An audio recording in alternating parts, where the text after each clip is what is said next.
Primeiro jogo das oitavas de final da Copa do Brasil foi do atual campeão São Paulo recebendo o Goiás, time da Série B. O São Paulo se deu bem no sorteio, pegou um time da segunda divisão, que no momento não faz um grande campeonato por lá, apesar do grande equilíbrio que tem a Série B nesse ano, mas eu acho que é um equilíbrio que é nivelado por baixo, né? A gente tem uma distância bem pequena entre o primeiro time na zona de rebaixamento e o primeiro time dentro do G4, que é a zona de acesso para a Série A. São 11 pontos de diferença apenas. O Goiás, como está em nono lugar, ele está a mesma distância que ele está do Z4, ele está do G4. Então não é uma campanha brilhante do Goiás por lá. O São Paulo faz uma campanha hoje de G5 no Campeonato Brasileiro, gol da França. Quem está assistindo o vídeo aí do resumo da Copa do Brasil, né? Eu estou fazendo live nesse momento, e nesse momento estão jogando França e Argentina pelas Olimpíadas, quartas de final, e a França acaba de abrir o placar com Matetá, jogador do Crystal Palace, time que também pertence a John Textor. Daqui a pouco comentaremos sobre o Botafogo, né? Voltando a São Paulo e Goiás. Luciano abriu o placar para o São Paulo já no segundo tempo. O primeiro tempo foi muito ruim, quase não teve jogo. Só que ali aos 35 minutos do primeiro tempo, né, o Marcão foi expulso justamente, botar um pé alto. Um lance muito parecido com o da Marta nas Olimpíadas, né? Mais uma vez vamos falar de Olimpíada fazendo um paralelo aqui. A expulsão que a Marta teve no dia seguinte a esse jogo do São Paulo contra o Goiás. No jogo contra a Espanha, a Marta foi expulsa numa falta similar. A da Marta foi ainda pior porque realmente pegou. O do Marcão não chega a pegar no rosto do jogador do São Paulo, não. Mas ele foi imprudente e mereceu a expulsão. E aí, no segundo tempo, o Zubeldia faz alterações, deixa o time do São Paulo mais solto, e eles conseguem fazer 2-0. Poderiam ter feito mais, finalizaram ao todo 27 vezes, sendo 6 na direção do gol. O Tadeu trabalhou algumas vezes. Tanto que os dois gols do São Paulo saem de rebote, né? O primeiro do Luciano e o segundo do Caleri. São Paulo 2, Goiás 0. Consegue uma boa vantagem no tricolor paulista, apesar de decidir na casa do Goiás, onde o time tende a dificultar mais as coisas para o tricolor. Já tem uma vantagem de 2 gols, é um time superior, e o Goiás ainda vai ter o desfalque do Marcão no jogo da volta. E quando o Marcão foi expulso, logo o treinador do Goiás, né, o Zanardi, ex-técnico do São Bernardo, foi cotado até para o Corinthians, né, ele resolve tirar o Thiago Galhardo, tira um homem de frente para tentar segurar um pouco mais o time do São Paulo. De certa forma consegue, porque poderia ter sido um resultado maior, mas o São Paulo também roda muito a bola e não chuta, às vezes chuta na pior hora. Na hora de chutar preferem dar o passe, né, e por isso eles acabam deixando de fazer muitos gols. É isso aí, São Paulo 2, Goiás 0, né? O outro jogo da terça-feira foi Botafogo e Bahia, times que disputaram, lideraram o Brasileirão até no primeiro turno em algumas rodadas, o Botafogo mais tempo, ele termina até o primeiro turno do Brasileirão, apesar do Flamengo ter um jogo a menos, e aí logo quando começa o segundo turno, o Flamengo vai lá e passa à frente agora, lidera o Campeonato Brasileiro de pontos corridos. Na Copa do Brasil, empate 1-1 para Botafogo e Bahia. Jogo equilibrado, o Botafogo com desfalques, né, a questão do Júnior Santos que não joga mais esse ano. Nesse jogo, o Carlos Alberto foi titular no ataque, Tiquinho no banco de reserva, na verdade nem no banco de reserva o Tiquinho estava, né? Desfalque aí também que o Botafogo teve, então foi de Igor Jesus ali, Carlos Alberto no ataque. Um time bem ofensivo, né? 2 centroavantes, Savarino e Luiz Henrique, 2 pontas, apenas 2 meias ali que são volantes, na verdade, o Gregory e o Marlon Freitas. O Carlos Alberto então faz o gol do Botafogo aos 8 minutos, para mim uma falha do goleiro Marcos Felipe no gol, ele dá um rebote ali numa bola que dava para ele segurar, ele foi com a mão só, acabou espalmando para frente nos pés de Carlos Alberto, né, no pé direito dele. E aí, no final do primeiro tempo, o Bahia, depois de já ter chegado algumas vezes e quase ter empatado, consegue o empate com o Cauli. E aí, no segundo tempo, a gente tem um jogo que não é muito divertido, né? O segundo tempo não foi tão legal. E olha que eu assisti só o segundo tempo, porque o jogo do São Paulo foi praticamente ao mesmo tempo, né? Então, quando eu botei no jogo Botafogo-Bahia, já estava no segundo tempo e não aconteceu tanta coisa assim, não. Acho que o Botafogo teve mais chance de vencer, né? As estatísticas mostram isso também, 16 finalizações contra 11 do Bahia, 5 na direção do gol. O Bahia teve mais posse de bola. E assim terminou 1-1, o jogo vai totalmente aberto lá para Salvador, onde a tendência é que o Bahia seja favorito para jogar em casa e ter o apoio da torcida, que, sinceramente, né, falando a verdade, a do Botafogo não encheu o estádio como se esperava. Eu sei que estava chovendo, eu sei que a torcida está chateada aí com os últimos resultados no Brasileirão, mas talvez seja a hora de apoiar aí para que o time não caia como no ano passado, né? Embora o torcedor tá com muito medo disso, dá para entender. Na quarta-feira, CRB e Atlético Mineiro, um time da Série B contra o time da Série A, um dos times mais fortes do Brasil em questão de elenco é o Atlético Mineiro, com o desfalque do Hulk, que deve desfalcar o Galo por mais 30 dias, ou seja, não vai jogar nesse mês de agosto. É um desfalque muito sentido, né? O Hulk é um dos melhores jogadores do futebol brasileiro desde que ele voltou. E é o artilheiro do Galo no Brasileirão, artilheiro do Galo na temporada junto com o Paulinho. O Paulinho faz o gol do Galo ali de empate, né? O CRB faz um gol atrás do outro, né? O primeiro aos 6 minutos, o segundo aos 7. No primeiro tempo, 2-0, o CRB abre, surpreendente ali para o Atlético Mineiro, né? E aí o Atlético consegue empate com um pênalti, o Paulinho vai lá e converte, olha que o goleiro até acerta o canto, né? Mas o Paulinho faz o gol. Aí tem o gol do Gustavo Scarpa, golaço no segundo tempo para empatar. O CRB logo na sequência tem um jogador expulso que é o William Formiga e o Atlético não consegue a virada. Mesmo tendo um jogador a mais, o CRB consegue se segurar e agora o Atlético vai ter que conseguir a classificação jogando nos seus domínios na Arena MRV. Se for eliminado pelo CRB vai ser uma vergonha, pois que o Atlético já teve grandes vergonhas na Copa do Brasil, né? Foi eliminado pelo Afogados já nas primeiras fases, né? Ser eliminado agora pelo CRB, que já eliminou o Palmeiras recentemente, até em 2021, né? Um ano logo após ali o título do Palmeiras, eles foram eliminados pelo CRB. O CRB, então, está acostumado a eliminar times favoritos na Copa do Brasil. Confronto aí que já foi final de Sul-Americana, Atlético Paranaense e Bragantino, 2-0 para o Furacão na Arena da Baixada, a Liga Arena. O Atlético consegue um bom resultado e olha que o Bragantino começou melhor o jogo, né? Os 15 primeiros minutos do primeiro tempo, o Bragantino estava jogando melhor, tinha incomodado o Atlético já 2 vezes, obrigou o goleiro Léo Link a fazer 2 defesas incríveis. Como eu sempre falo, o Atlético Paranaense sempre tem um goleiro pronto para quando já vendeu um, né? Foi assim quando o Everton saiu, tinha lá o Santos saiu, tinha o Bento saiu agora, tem o Léo Link. E quando o Léo Link sair, já tem lá o Mikael, que é goleiro também das categorias de base da seleção, também é muito bom. Então o Léo Link foi muito bem, e aí o Atlético Paranaense consegue fazer 2 gols em 10 minutos, né? O Zapelli faz o primeiro aos 21 minutos do primeiro tempo, gol de peito, cruzamento ali na jogada pela direita, o Zapelli vem bem, né? Nessa sequência, desde a época que o Cuca ainda estava. E aí o Christian faz o segundo gol de cabeça. O Atlético Paranaense ainda tem a chance de aumentar ainda mais o placar no final do primeiro tempo, pênalti. E o Mastriani acabou fazendo o gol, só que ele escorregou na hora da batida e acabou dando 2 toques na bola, né? Ele chutou com o pé, bateu no outro, e aí não vale, o pênalti é anulado, o gol é anulado. Fica só 2-0 mesmo para o Atlético Paranaense, mas poderia ter sido mais. O Bragantino, como eu disse, teve a chance no começo, teve mais chance no segundo tempo, mas não conseguiu botar nenhuma na rede e vai ser difícil. O Atlético Paranaense consegue um bom resultado. O Bragantino vai ter apoio da torcida no Nabi Abichedi, mas a gente sabe que a torcida do Bragantino não é tão grande e não costuma fazer tanta diferença assim, né? Vai precisar mesmo da inspiração técnica dos jogadores. Ou de um dia ruim do Atlético Paranaense. O jogo mais esperado da Copa do Brasil nessa fase, né? Para muitos, a final antecipada, os times que dominam o cenário do futebol brasileiro e sul-americano nos últimos anos, se enfrentaram no Maracanã nessa quarta-feira, e no último dia de julho, né, dia 31. E só um time jogou, né? Parecia treino. O Flamengo venceu por 2-0, o Palmeiras não entrou em campo. O Palmeiras finalizou apenas 2 vezes, conseguiu superar sua atuação horrível há uma semana atrás no Maracanã contra o Fluminense, que o Palmeiras também não jogou nada. Contra o Flamengo foi ainda pior. E o Flamengo vence por 2-0, que poderia ter sido mais. O Palmeiras tem que agradecer por esse resultado ser reversível ainda, que poderia ser 4, 5, não seria nenhum absurdo aí pro Flamengo. Pedro fez o primeiro gol, Luiz Araújo fez o segundo. O Flamengo perde o Cebolinha ainda no primeiro tempo, sai machucado. Ele que quase fez um gol com 30 segundos, ele já teve a chance de marcar o gol. Acabou finalizando para fora, né? Perdeu o ângulo e chutou para fora.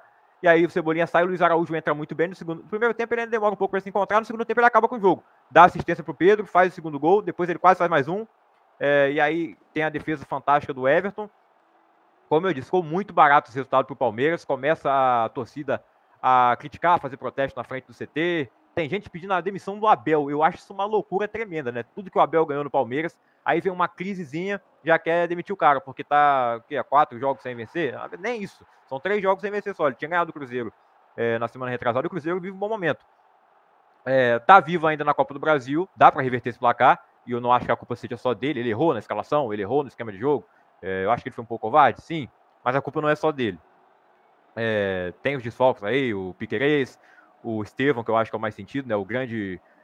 A grande mente criativa desse time. O Dudu não voltou bem da lesão. O Felipe Anderson não se encontrou até agora. Aí sim eu acho que tem responsabilidade do Abel, que tá botando ele do lado esquerdo, sempre que ele na Lazio rendia mais do lado direito.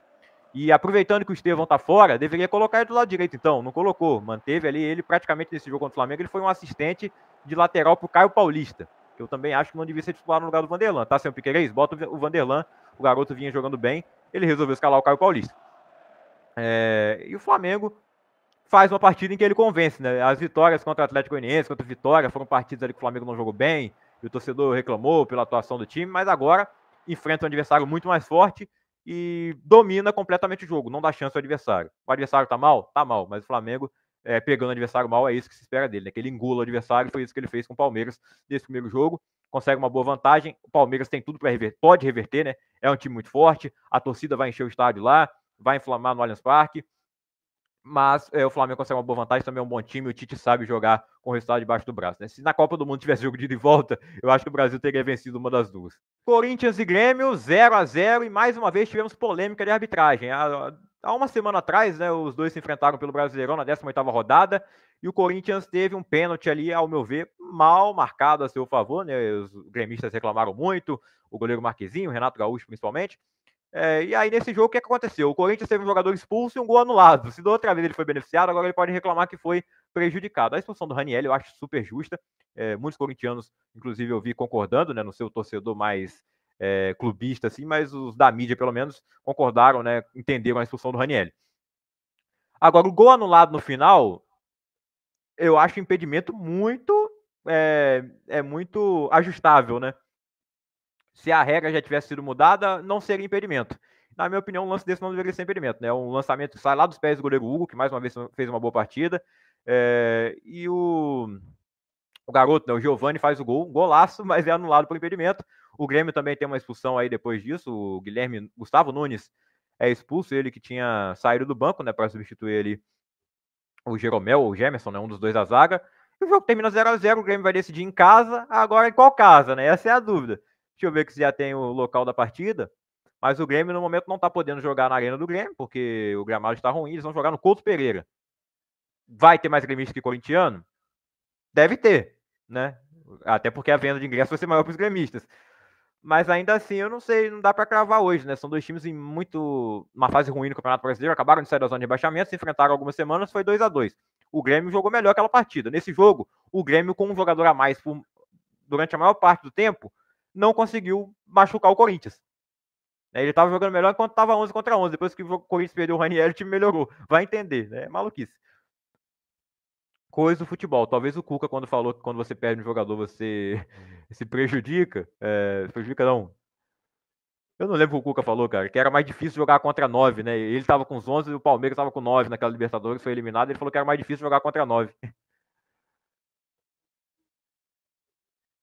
Atlético Goianiense e Vasco se enfrentaram lá em Goiânia, no estádio Antônio Ascioli. E o jogo terminou empatado em 1-1. Vasco também, assim como o Palmeiras, tem que agradecer demais. Mais que o Palmeiras, né? Que o Vasco ainda conseguiu um gol, vem com o resultado zerado para casa, tá tudo igual, 1-1. O jogo começa totalmente do zero em São Januário, não tem o gol fora de casa, né? Se tivesse, então o Vasco estava nas nuvens com esse resultado. Mas isso aí, 1-1, o Atlético Goianiense deu muito mole de não fazer 3, 4 ou até mais. Foram 26 finalizações do Atlético Goianiense, 5 chutes na direção do gol. Paulo Henrique salvou bola em cima da linha. O Rojas, que fez uma partida horrorosa. Que zagueiro horrível, esse paraguaio, né? Eu ia falar argentino porque ele jogou no River Plate. Mas que atuação ridícula desse Rojas, cara. O primeiro gol, né, que o Atlético faz aos 7 minutos, o único gol que eles fizeram, é inacreditável. Emiliano Rodrigues faz o gol, ele estava um tempo sem marcar, assim como o Verratti também estava e salvou o Vasco no final, né? Com um belo gol, assistência do Piton, que não fez uma partida boa defensivamente, mas ele insiste muito nos cruzamentos e uma hora ele acerta. Eu gosto de ver a persistência do Piton, ele que foi herói, né, do Vasco contra o Fortaleza, foi herói também naquele jogo contra o Remo. O Piton é um dos grandes caras aí, dos protagonistas da Copa do Brasil, assim como o Verratti, que é o artilheiro da competição, inclusive, né? 5 gols aí pro argentino. Coutinho jogando como titular. Ao meu ver, o Payet entrou bem melhor no segundo tempo. Eles tiveram seus primeiros minutos juntos, né? Porque contra o Chapecoense, contra o Grêmio no estádio da Chapecoense no Brasileirão, o Coutinho saiu para entrar o Payet. Dessa vez o Payet entrou, jogou alguns minutos com o Coutinho. Só tiveram uma troca de passe, mas o Payet entrou melhor. Acho que o Coutinho ainda está muito sem ritmo. O Payet também estava parado um tempo, mas ele fez a pré-temporada com o Vasco. Ele estava parado por lesão, né? O Coutinho estava parado porque estava parado. Estava sem time, né?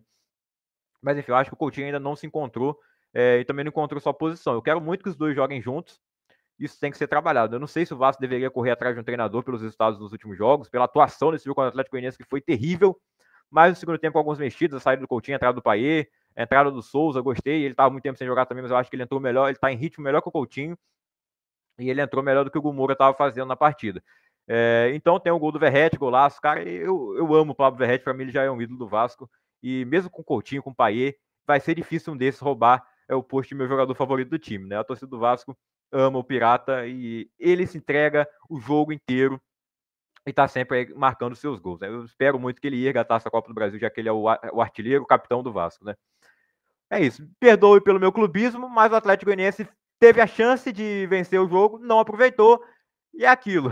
Tá na última posição do Brasileirão, Eu acho que ser eliminado da Copa do Brasil pode ajudar na questão do calendário, mas era uma grana que entrava também se classificasse, né?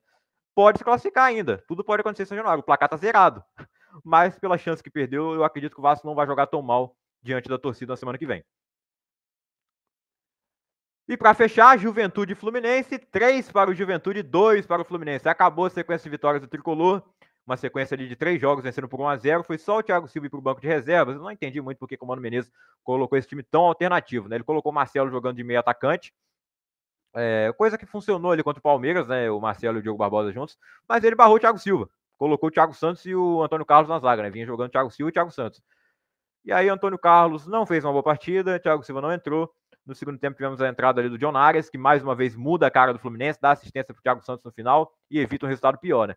Porque o Fluminense sai à frente do placar aos 3 minutos com o gol do Lima.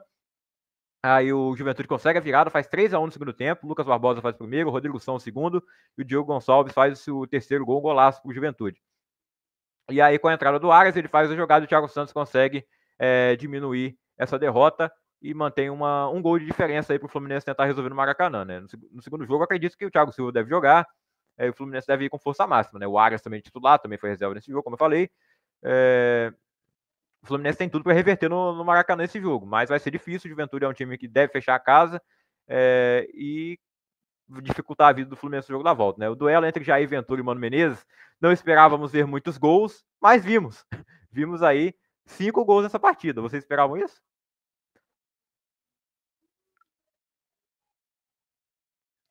Verrete é o artilheiro da Copa do Brasil, 5 gols. Emiliano Rodrigues do Atlético Goianiense é o vice-artilheiro com 4, empatado com o Ener Valencia, que já foi eliminado, né, do Internacional. Com 3 gols tem Pedro do Flamengo e Gilberto do Juventude e também o Cauli do Bahia, né? Esses que valem a pena mencionar porque eles ainda estão na competição, o resto já foi eliminado. Então, semana que vem teremos os jogos de volta.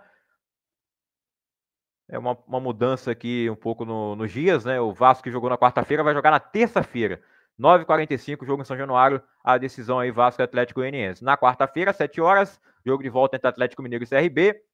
7 horas também tem Bahia e Botafogo. Botafogo jogou na terça, vai jogar na quarta. Bragantino e Atlético Paranaense jogam também na quarta-feira, 7 horas. 3 jogos no mesmo horário. Tá de brincadeira, sabe? 8 horas. Isso não é no mesmo horário, é praticamente em cima. Palmeiras e Flamengo, jogo de volta no Allianz Parque. 9h30, Fluminense e Juventude, Grêmio e Corinthians. E na quinta-feira, apenas um jogo, Goiás e São Paulo. Por que só um jogo na terça e só um jogo na quinta? Aí na quarta-feira bota todos os jogos, quase todos no mesmo horário. Eu não concordo com isso. Eu sei que não é a mesma emissora que transmite, mas e daí?